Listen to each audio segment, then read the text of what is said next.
పోలీసులకు వైఎస్ఆర్ కాంగ్రెస్ పార్టీకి మధ్య ఘర్షణ వాతావరణం కొనసాగుతూనే ఉంది. వైఎస్ఆర్ కాంగ్రెస్ పార్టీ శ్రేణులు కావచ్చు, నాయకులు కావచ్చు, ఎవరు కూడా ప్రభుత్వ నిర్ణయాలకు వ్యతిరేకంగా ఎలాంటి నిరసన కార్యక్రమాలు నిర్వహించే పరిస్థితులు లేకుండా ఒక వాతావరణాన్ని పోలీసులు సృష్టిస్తున్నారని వైఎస్ఆర్ కాంగ్రెస్ పార్టీ నాయకులు ఆరోపిస్తున్నారు. ఇప్పుడు లేటెస్ట్ గా సిఐతో పేర్ని నాని వాగ్వాదానికి సంబంధించిన వ్యవహారం పైన జిల్లా ఎస్పీ కూడా తీవ్రంగా స్పందించారు. పేర్ని నాని పైన చట్ట ప్రకారం చర్యలు తీసుకుంటాము, పోలీసుల్ని ఆయన హెచ్చరించారు సిఐని, కాబట్టి చట్ట ప్రకారం చర్యలు తీసుకుంటామని ఎస్పీ చెప్తున్నారు. వైఎస్ఆర్సీపీ నగర అధ్యక్షుడిగా ఉన్న మేకా సుబ్బన్నను పోలీసులు అరెస్ట్ చేశారు.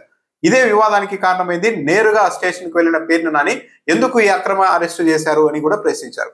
దీనికి మొత్తం నేపథ్యం ఏంటంటే, మెడికల్ కాలేజీని ప్రైవేటీకరిస్తున్న నేపథ్యంలో సెప్టెంబర్ 19వ తేదీన మచిలీపట్నం మెడికల్ కాలేజీ వద్ద కూడా వైఎస్ఆర్ కాంగ్రెస్ పార్టీ నిరసన కార్యక్రమం నిర్వహించింది. అయితే ఆ రోజు పోలీసులు అనుమతి ఇవ్వలేదు. సెక్షన్ 30 అమల్లో ఉంది, మీరు ఎలాంటి నిరసన కార్యక్రమాలు నిర్వహించడానికి వీల్లేదని చెప్పారు.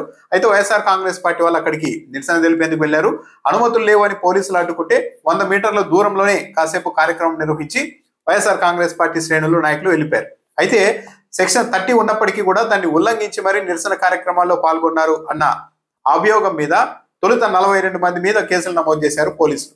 ఆ తర్వాత రాత్రికి 400 మంది మీద కేసు పెట్టినట్టు చెప్పారు. ఆ తర్వాత వైఎస్ఆర్ కాంగ్రెస్ పార్టీ నాయకులు, కార్యకర్తలకు వరుస పెట్టి నోటీసులు ఇవ్వడం మొదలు పెట్టారు. అయితే ఒక్కొక్కరిని స్టేషన్కి పిలుస్తూ నోటీసులు ఇచ్చే సమయంలో వైసీపీ నాయకులు, కార్యకర్తల్ని పోలీసులు బెదిరిస్తున్నారు అని తెలుసుకున్న వైసీపీ నాయకులు, మరి ముఖ్యంగా మేకా సుబ్బన్న, వైఎస్ఆర్ కాంగ్రెస్ పార్టీకి సంబంధించిన వాట్సాప్ గ్రూప్ లో ఒక మెసేజ్ పెట్టారు, తన పార్టీ నాయకుల్ని, కార్యకర్తల్ని అప్రమత్తం చేస్తూ. ఈ 400 మందిలో మహిళలు ఉన్నారు, ఆడపిల్లలు ఉన్నారు. పోలీస్ స్టేషన్కి వెళ్తే రకరకాలుగా బెదిరిస్తూ ఉన్నారు. ఇంకోసారి ఇలాంటి నిరసన కార్యక్రమాల మీద రోడ్డు ఎక్కితే మీ సంగతి తెలుస్తామని బెదిరిస్తూ ఉన్నారు. కాబట్టి ఒక్కొక్కరు వెళ్ళవద్దు, అందరం కలిసి ఒకరోజు వెళ్దాం, నోటీసులు ఇచ్చిన తర్వాత అందరం కలిసి ఒక రోజు స్టేషన్ దగ్గరికి వెళ్దాం, ఇప్పుడు రమ్మంటే పోలీసులు అప్పుడు వెళ్దాం అని చెప్పి ఒక మెసేజ్ పెట్టారు వాట్సాప్ గ్రూప్ లో. ఇదే పోలీసుల ఆగ్రహానికి కారణమైంది. ఈ కేసు నమోదైన తర్వాత సెప్టెంబర్ 19 నుంచి ఇప్పటి వరకు ఈ మేకా సుబ్బన్న 4-5 సార్లు పోలీసుల్ని కలిసి స్టేషన్లోనే ఎంతమందికి మీద కేసులు పెట్టారో ఆ లిస్ట్ అంతా ఇవ్వండి, మేమే ఆధార్ కార్డు అన్ని తీసుకొని మేమే పోలీస్ స్టేషన్ దగ్గరకు వస్తాం, మీరు ఒక రోజు చెప్తే మేమందరం వస్తాము అని మేకా సుబ్బన్న పలుమార్లు ప్రతిపాదించినప్పటికీ కూడా మేము ఒక సమయం చెబుతామంటూ దాటవేస్తూ వచ్చిన పోలీసులు మేకా సుబ్బన్న మిగిలిన వైఎస్ఆర్సీపీ నాయకుల్ని, కార్యకర్తలందరినీ వాట్సాప్ గ్రూప్ లో అప్రమత్తం చేశారు. ఇండివిజువల్ గా వెళ్ళవద్దండి, పోలీసులు బెదిరిస్తున్నారు, కాబట్టి అందరం కలిసి వెళ్దామని చెప్పారు అన్న ఉద్దేశంతోనే మేకా సుబ్బన్నని అరెస్ట్ చేశారు అని వైఎస్ఆర్ కాంగ్రెస్ పార్టీ నాయకులు ఆరోపిస్తున్నారు. పేర్ని నాని కూడా ఆరోపిస్తూ ఉన్నారు. కానీ పోలీసులు చెప్తున్నది ఏంటంటే, ఇదివరకు ఇంకో కేసులో మేకా సుబ్బన్నకు నోటీసులు ఇచ్చినప్పటికీ కూడా దానికి స్పందించలేదు, నోటీసులు ధిక్కరించారు, అందుకు అరెస్ట్ చేశామని పోలీసులు చెప్తున్నారు. అయితే పేర్ని నాని చెప్తున్నది ఏంటంటే, ఒకవేళ నిజంగానే నోటీసులకి స్పందించకపోయి ఉంటే మరి సెప్టెంబర్ 19వ తేదీ నుంచి ఇప్పటి వరకు 4-5 సార్లు స్టేషన్కి వచ్చారు కదా, ఆ సమయంలో ఆయన ఏమైనా ప్రశ్నించారా, అరెస్ట్ చేశారా? చేయలేదు.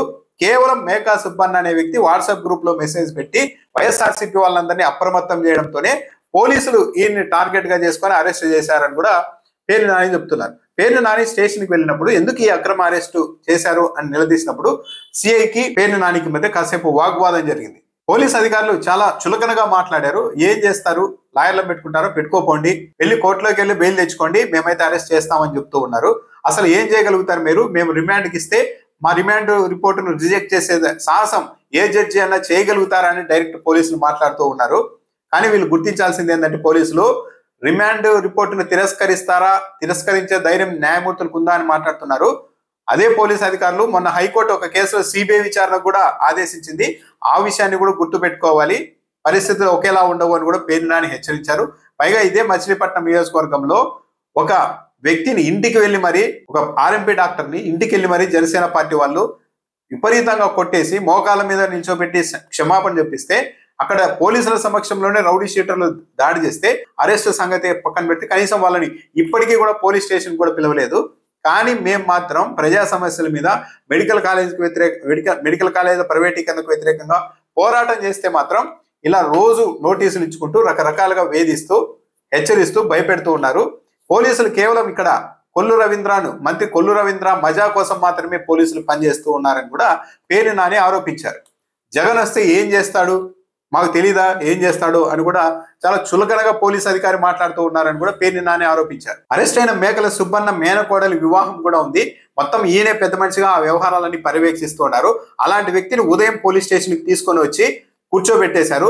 ఇంట్లో మహిళలంతా ఫోన్ చేసి తమకు చెప్పడంతో మేము ఇక్కడ స్టేషన్కి వస్తే పోలీస్ అధికారులు చాలా నిర్లక్ష్యంగా ఏం చేస్తారో చేసుకోండి అన్నట్టుగా మాట్లాడుతున్నారు అని కూడా పేర్ని నాని ఆరోపించారు. నిజంగా పోలీసులు చట్ట ప్రకారం పనిచేయాలనుకుంటే 400 మందికి నోటీసులు ఇచ్చి ఒకరోజు ఎప్పుడు రావాలంటే చెప్తే మేమందరం రావడానికి సిద్ధంగా ఉన్నామని వాళ్ళందరూ చెప్తున్నా కూడా అలా ఎప్పుడు రావాలో చెప్పకుండా ఒక్కొక్కరిని పిలిపించి బెదిరించడం, ఇప్పుడు మేకా సుబ్బన్న అందరినీ అప్రమత్తం చేశాడని ఏకంగా అరెస్ట్ చేయడం లాంటివి చేస్తూ ఉన్నారంటే వైఎస్ఆర్ కాంగ్రెస్ పార్టీకి వ్యతిరేకంగా కేవలం తెలుగుదేశం పార్టీ నాయకుల ఆదేశాల అనుసారమే పోలీసు అధికారులు పనిచేస్తున్నారన్న విషయం కూడా చాలా స్పష్టంగా అర్థమవుతోంది. ఏడాదిలో 365 రోజుల పాటు సెక్షన్ 13 అమల్లో పెడుతూ ఉన్నారంటే ప్రజలు ఎవరు గొంతెత్తడానికి, ప్రతిపక్షాలు నాయకులు ఎవరు కూడా ప్రశ్నించడానికి, నిరసన తెలపడానికి కూడా వీలు లేకుండా చేస్తున్నారు. కూటమి ప్రభుత్వం వచ్చినప్పటి నుంచి కూడా సెక్షన్ 30 అమల్లోనే ఉంది.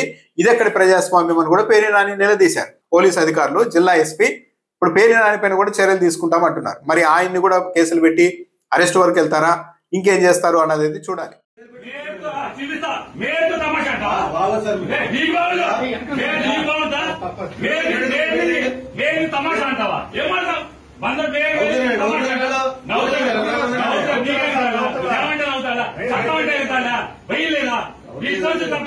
తీసుకుంటారా?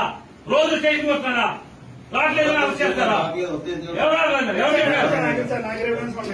యూనిఫామ్ వేసుకున్నా అదే అబద్ధం లేకుండా శిశువుడు ఎక్కి ఎందుకు వచ్చాడు అందుకు వచ్చాడని మాట్లాడతారు.